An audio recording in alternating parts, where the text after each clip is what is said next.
Hey guys, my name is Tina and welcome back to a new video. For those who are new, I love to talk about books, and today I wanted to do a wrap up of my June reads. And there are so many good ones.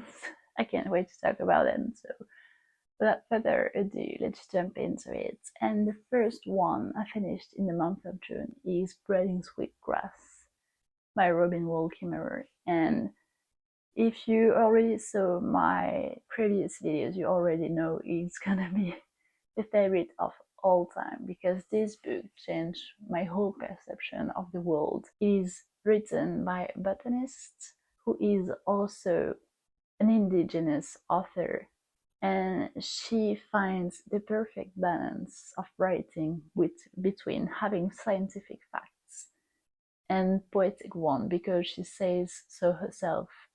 She sees the world in metaphor. She loves poetic way of seeing the world, and it's just perfect to me because it is a nonfiction book about short stories trying to reconnect with nature throughout those stories, and it's just perfect. You need to read it, please, because if you love nature, if you're interested about knowing more how we can reconnect and try to have a more sustained life with it, and try to have another perception of the world as you know it today.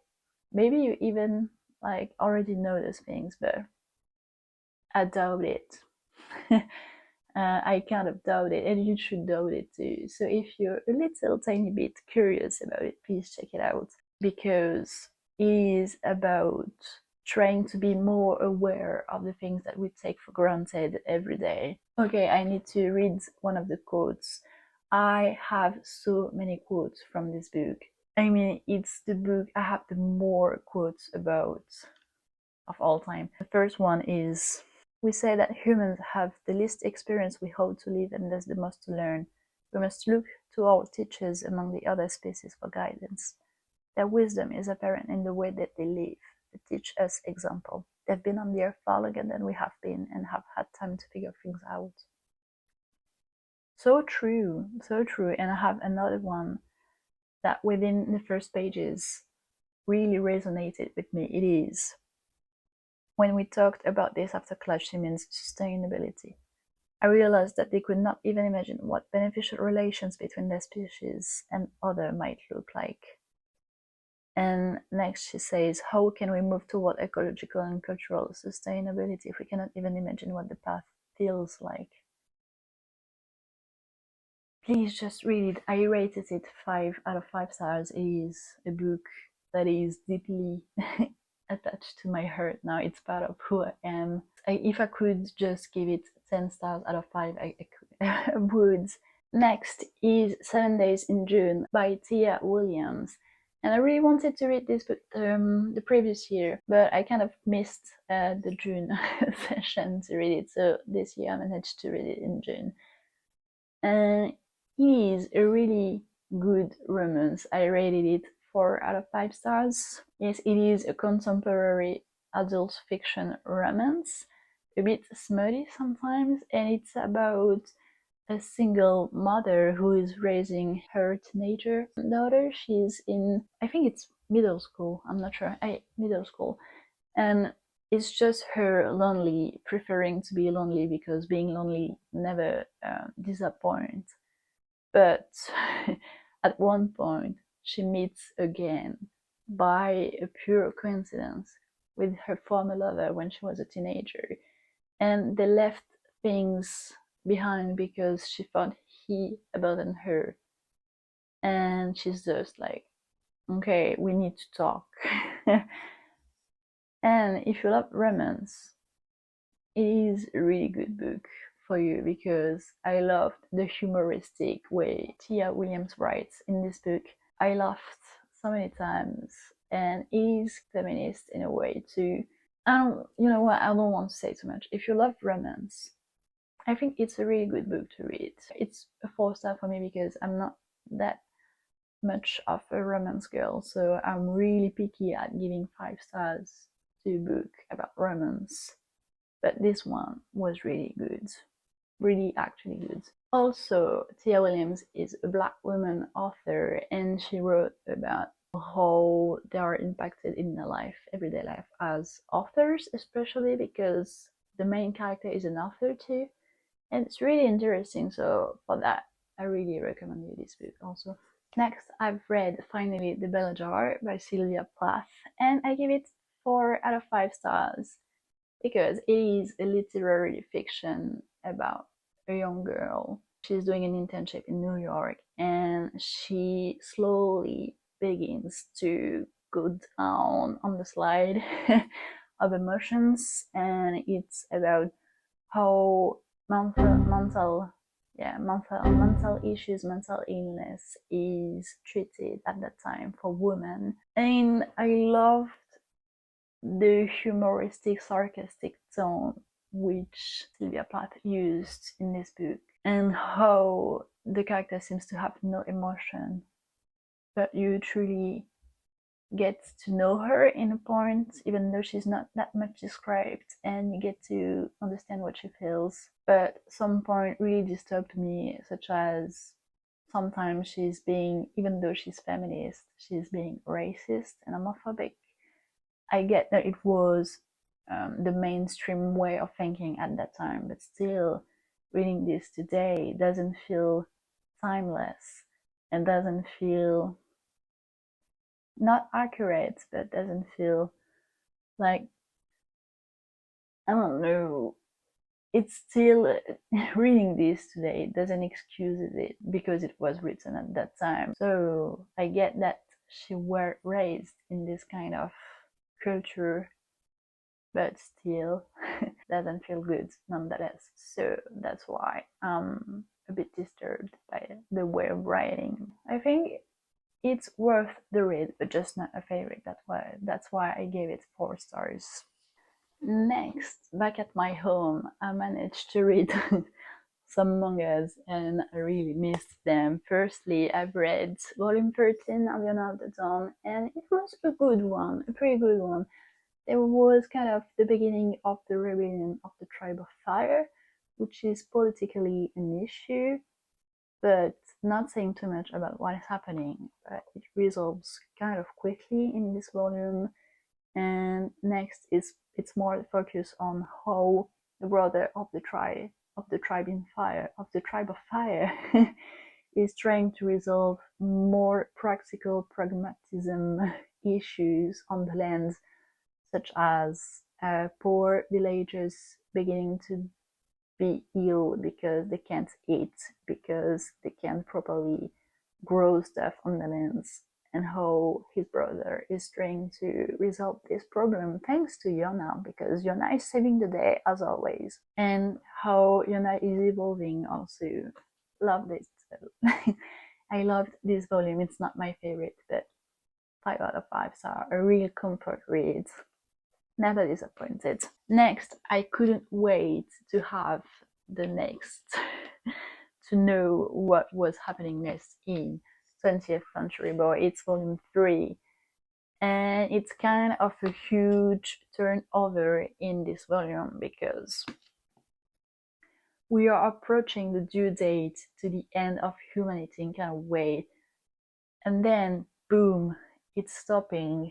We don't know what's happening in the crucial day, and then it is moving forward 14 years, and we have a new character coming, which who is Kana, and Kana is the niece of the main character Kenji, and I love her because she's so brave, she's so fierce, and she's really loyal to her uncle, his values, and still good, still as good, and I can't wait to read the next one. Naoki Urasawa is really good to create tension and to add some flashbacks or some flash forwards to create this tension and just leave you some clues along the path that you need to get and to pick in order to try to understand what's happening.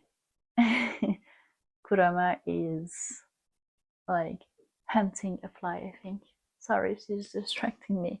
And sorry if she's making some noise that you can hear. But yeah, 5 out of 5 stars too. It's perfect. I love it. I love it so much. And the drawings. Maybe I can show you some of the drawings. Like, he's so talented at drawing different faces at different people. I love him. I love him so much.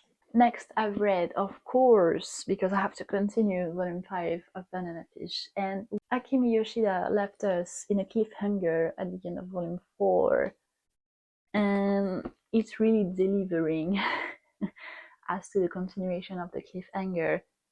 And next, there is a new issue. I don't want to say too much in case you want to read it, but if you know, you know. And there's a lot happening in this volume. There is a really important characters that is emerging about the drugs that we try to learn more about in this story.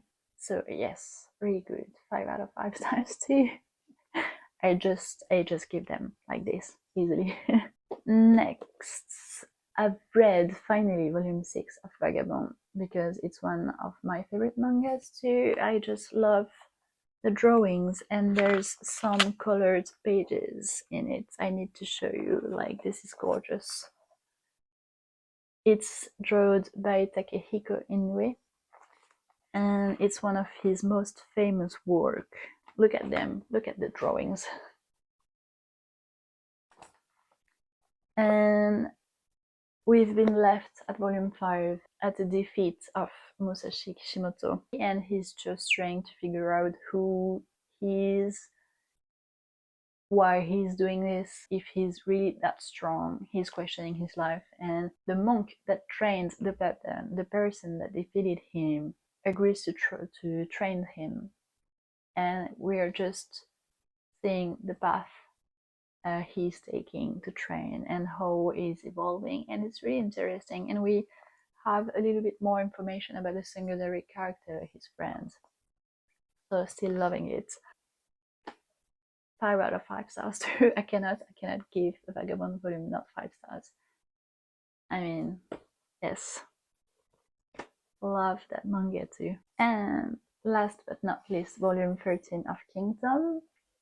And we are at war in this volume. We are still at war, and it's violent. It's about strategies. It's about brutal force, and it's so good.